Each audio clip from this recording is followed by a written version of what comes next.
po jako akawuwo. Bamagye baagala gateeka mu byakuvuba babawe nabo amaato bavube. Tusange nti Meja gundi alina wali amaato ge naye avuba, Jeno gundi kano kazinga kaavuba kuli. Ng'ebbaga erirambika abavubi ko n'ebyobuvubi erya Fisheries and Aquaculture Bill 2021 kyerigyeyisibwa Paalamenti era nga kati lirindiridde mu kulembeza wa ggwanga okulisako omukono n'okutuusa kati abavubi bakyagenda mu maaso n'okutulugunyizibwa nga n'abamu bakwatibwa ne basibwa mu makomera awatali kweyimirirwa olw'ebiragiro okuva mu banene eri gavumenti era ng'embeera eno yeesudde ababaka ba Paalamenti okuva mu disitulikiti ewali ebyobuvubi okusituukiramu okulabula gavumenti okuyingira mu nsonga zino mu bwangu ng'omuzungu tannaddugala. Ekisinga okunyiiza nti abantu bano bakwatibwa ne batwalibwa mu makomera oba ne mu kkooti naye abantu baffe tebabawa na beyiro. Ogenda otuuka ku Buganda Road nga bakugamba order from above kyokka nga ate tebalina na bujulizi bulaga nti abantu bano babakutte mu ngeri emenya amateeka. Tetumanyi who is order from above ku Buganda Road. Kati twebuuza oyo above owning ennyanja at the same time ab'okulukalu babadde bakaaba mwanyi nga bagamba above yayagala emwanyi zaabwe. Kati neeri omunansi n'omuma license mu activity gy'omanyi nti no mwajjaako okulya okusurvivingira at the same time n'oteekawo abamutulugunya kubanga most of them badroninze babidde mu nnyanja nga bagezaako okwetaasa.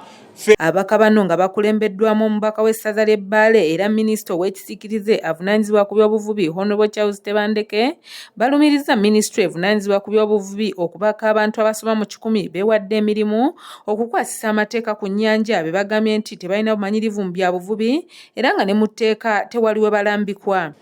Naye ate twewuunya nti ekitongole kyennyini kyavuddeyo ate ne kitongoza impersonation oba okubba ebintu bya bannayuganda mu lukujjukujju era nga bakozesa abantu ab'olukujjukujju.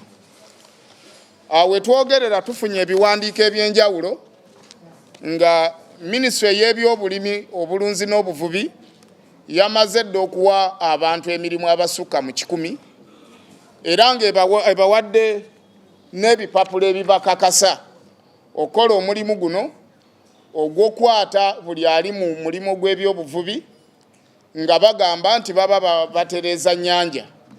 Naye abantu bano bonna be badiployinze nga bwe mubalaba tetumanyi oba bavubirawa oba babajjeewa. Bano bambalidde minisita avunaanyizibwa ku by'obulimi obulunzi n'obuvubi Honorable Frank Tumwebaze okutunda obutunuzi ng'ebyobuvubi eggwanga bisaanawo olw'okuyingiramu ababbi era nga ne basinzidde okumusaba azuukuka ayingire mu nsonga eno abantu bano bakwatibwe. Twagala mbagirawo ekitongole kiveeyo mangu kiwe bannayuganda layisensi zaabwe ezibakkiriza okukola omulimu guno nga tebamenye mateeka.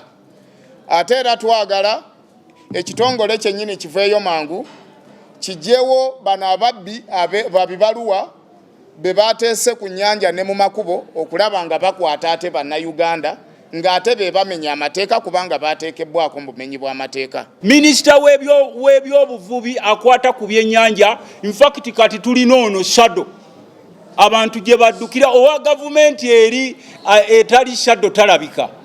Ne baleetanga statements mu parliamenti y'eggwanga this time we are going to act ogenda okuli at the same time nga mwakamala okwogera ku such issues eziruma abalunnyanja ogenda okulira nti babakutte babawamba babajja ne mu bitundu gye babajja ku mazzi ago ne babatwala ate mu bitundu ebirala. Mu ngeri y'emu bano balabudde minisitule evunaanyizibwa ku by'okwerinda, minisitule evunaanyizibwa ku by'obulimi obulunzi n'obuvubi, minisitule evunaanyizibwa ku nsonga z'omunda mu ggwanga ssaako minisitule ey'obwa pulezidenti okuyingira mu nsonga zino mu bwangu nga singa minisitule zino zinayongera okusirika bakuzikuba mu mbuga z'amateeka. Twagala Owekitiibwa Minisita Kajiji Frank Tumwebaze akulira ekitongole eky'ebyobulimi obulunzi n'obuvubi aveeyo mangu nnyo abantu bano abayimirize ababbi ab'ebibaluwa be bateese mu sekita y'ebyobuvubi bayimirire mbagirawo.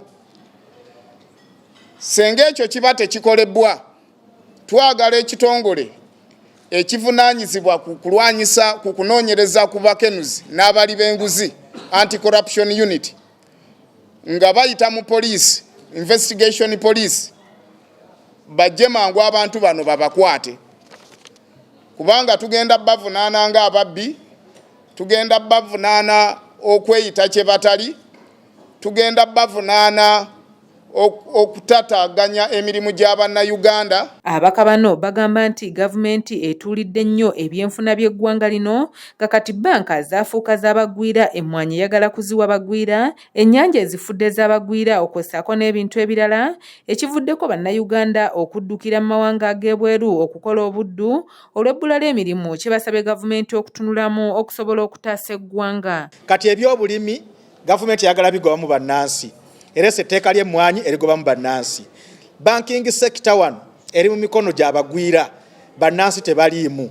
Okusima wano ebyobugagga eby'omu ttaka omunaku tabisobola era nabyo gavumenti yabiwa bagwira. Kati ne ku nnyanja kwennyini bagobyeko abantu baffe abatandikirwako.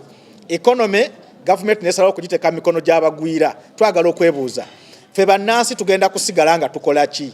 Era gavumenti wegamba ati nerwanyisa obwavu mu Bannayuganda ng'ebagoba ku mirimu gye basobola okukola egitandikirwako, tugenda kukola tutya? Y'ensonga lwaki mulabanga eggwanga lyaffe abaana baffe bangi gye tuyita labor force bavudde mu nsi yaffe ne bagenda mu mawanga ag'e Bulaaya oba ag'ebweru okukozesebwa ng'abaddu lwa nsonga nti emirimu gye baalitandikiddwako tegisobodde kubayamba. Ndi Sarah Nandawula ku lwa ABS TV Jakakawuwo. Tewali nsonga lwaki amagye gatwalibwa ku nnyanja nga tulinawo marine police emanyiddwa mu mateeka n'obuuza omusirikale ani akusindika ku nnyanja okukwata abantu okubabonyaabonya n'akugamba above, and some of these officers pretend